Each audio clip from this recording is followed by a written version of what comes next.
ఒక video video ఇది చూస్తే మీకు ఏ విధంగా మాట్లాడారు, ఎట్లా చేశారు ఒక ఐడియా వస్తుంది. ఇప్పుడు కూడా ఒకటే చెప్తా ఉన్నా, దయ ఉంచి ఇప్పటికైనా ఆలస్యం కాలేదు, దయ ఉంచి ఇప్పటికైనా పట్టిసీమ ప్రాజెక్టును క్యాన్సిల్ చేయండి. అసలు మన పార్టీ స్టాండ్ అన్నది పట్టిసీమ మీద చాలా డీటెయిల్డ్ గా చెప్పాం. దీని మీద 2 రోజులు చర్చ జరిగింది గత అసెంబ్లీలో. సుదీర్ఘంగా చెప్పే పట్టిసీమ గురించి, మేము పట్టిసీమను వ్యతిరేకిస్తున్నాం, ఎందుకు వ్యతిరేకిస్తున్నాం అన్న కారణాలు చెప్పాం. పట్టిసీమను వ్యతిరేకిస్తున్నాం కారణం దీంట్లో పెట్టే అమౌంట్ వేస్ట్. 1600 కోట్ల రూపాయలు పట్టిసీమ మీద పెట్టి నీళ్ల పాలు చేశారు చంద్రబాబు నాయుడు గారు. అధ్యక్ష, ఇవాళ నేను ఒకటి అడుగుతా ఉన్నాను, ఎటువంటి నీటి స్టోరేజ్ కెపాసిటీ లేని పట్టిసీమ ప్రాజెక్టు కడతారు? నేను అడుగుతా ఉన్నాను అధ్యక్ష, ఒకటే విషయం, ఏ స్టోరేజ్ కెపాసిటీ లేని పట్టిసీమ ప్రాజెక్టు కట్టారు? పట్టిసీమ ఎత్తిపోతల నుంచి నీటి విడుదల ప్రారంభించారు. 2 పంపుల ద్వారా 700 క్యూసెక్కుల నీటిని పోలవరం కుడి కాలువలోకి వదులుతున్నారు. ప్రాజెక్టు పనులు మొదలైపోయాయి. ప్రాజెక్టు 2021 జూన్ నాటికి కంప్లీట్ చేస్తాము, నీళ్ళు ఇస్తామని కూడా ఖచ్చితంగా చెప్తాము. ప్రాజెక్టు మంచి స్పీడ్లో జరుగుతూ ఉంది. ప్రాజెక్టు బాగా కూడా పనిచేస్తూ ఉంది, బాగా కూడా వర్కులు కూడా జరుగుతూ ఉన్నాయి అధ్యక్ష. ఈ ప్రాజెక్టును ఖరీఫ్ 2022 నాటికి నీళ్ళు ఇచ్చే పరిస్థితి తీసుకొని వస్తానని కూడా ఖచ్చితంగా కూడా చెప్తా ఉన్నాను అధ్యక్ష. ఆ అవరోధాలన్నీ కూడా అధిగమించి ఈ ప్రాజెక్టును 2023 ఖరీఫ్కు కల్లా ఈ ప్రాజెక్టు పూర్తి చేస్తామని చెప్పి చెప్తా ఉన్నాం. సో ఇవన్నీ కూడా అధిగమించి ఇప్పుడు దేవుని దయ వల్ల కొంచెం గాడిలో పడింది. 2025 ఖరీఫ్ కల్లా ఖచ్చితంగా గోదావరి పోలవరం ప్రాజెక్టు పూర్తి చేసి నీళ్లు కూడా పెట్టే పరిస్థితి వస్తుంది.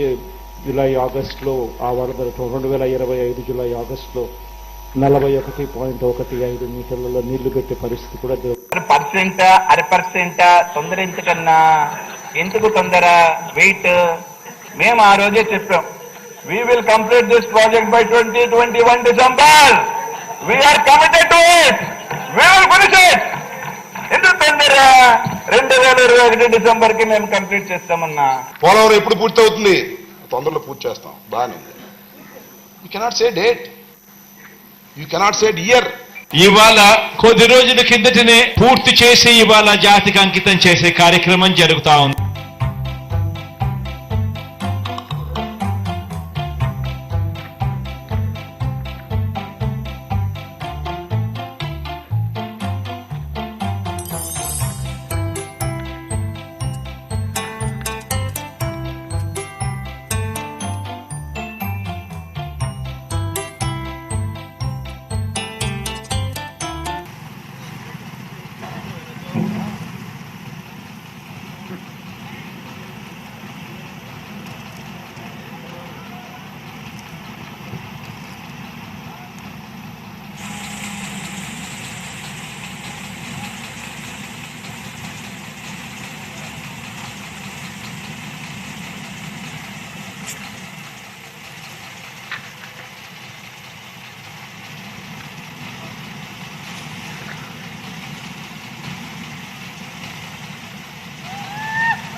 నీళ్లు వస్తాయి, మీతో ఆగదు. శ్రీశైలం నుంచి నీళ్లు పోతిరెడ్డిపాడు ద్వారా నీళ్లు పోతాయి. అంద్రేనివాకు నీళ్లు వస్తాయి, గాలేరు నగర్కి వస్తాయి. పలమనేరు ఎమ్మెల్యే ఉన్నాడు, పలమనేరుకు నీళ్లు వస్తాయి. పుంగునూరుకు వస్తాయి. మదనపల్లి ఎమ్మెల్యే ఉన్నాడు, మదనపల్లికి వస్తాయి. మీ లీడర్ అపోజ్ చేసినా మీకు నీళ్లు వచ్చి తీరుతాయి. అదే విషయం నేను అక్కడ చెప్తాను పబ్లిక్ కి. వీళ్ళ లీడర్ ఒప్పుకోలేదు, వీళ్ళ ఎమ్మెల్యేలు ఒప్పుకోలేదు. నీళ్లు మాత్రం తెచ్చాను, తెస్తానని చెప్పి మళ్ళా ఒకసారి చెప్తా, 100 సార్లు చెప్తా. అదే జరుగుతుంది రేపు. ఆగే పరిస్థితి లేదు. మీ లీడర్ అడ్డం పడినా ఆగదు. మీ లీడర్ అడ్డం పడితే పులివెందలకు నీళ్ళు తీసుకెళ్తా, అడ్డంగా పడుకున్న నీళ్ళు ఇస్తా.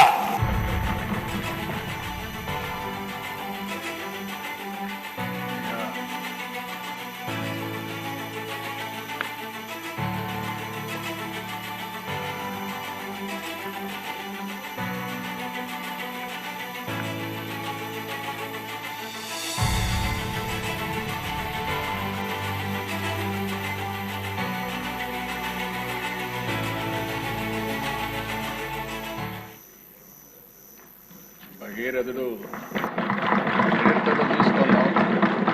మనం కష్టపడితే సాధ్యమని కడాన 8 సార్లు ఓట్లేసిన వాళ్ళకి ఆ నీళ్లు తీసిపోయినప్పుడు ఉండే తృప్తి ఏ పని చేసినా కూడా ఎక్కడ ఇది చేసినా కూడా రాదు.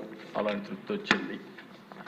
ఇక్కడ వేరియస్ లెటర్స్ ఏ విధంగా విధ్వంసమైన రాజకీయాలు చేస్తున్నారంటే కంటిన్యూగా అడ్డం పడడం, జరగనీయకుండా చేయడం, ఇవన్నీ నిరంతరం చేశారు. ఆ రోజైతే R K Jain chief executive engineer చాలా స్పష్టంగా ఈ ప్రాజెక్టు చాలా ప్రమాదమైంది, మీరు చేయొద్దండి, క్యాన్సిల్ చేయొద్దండి, మళ్ళీ ఎవరికి బాధ్యత ఉండదంటే వినకుండా ఇది చేశారు.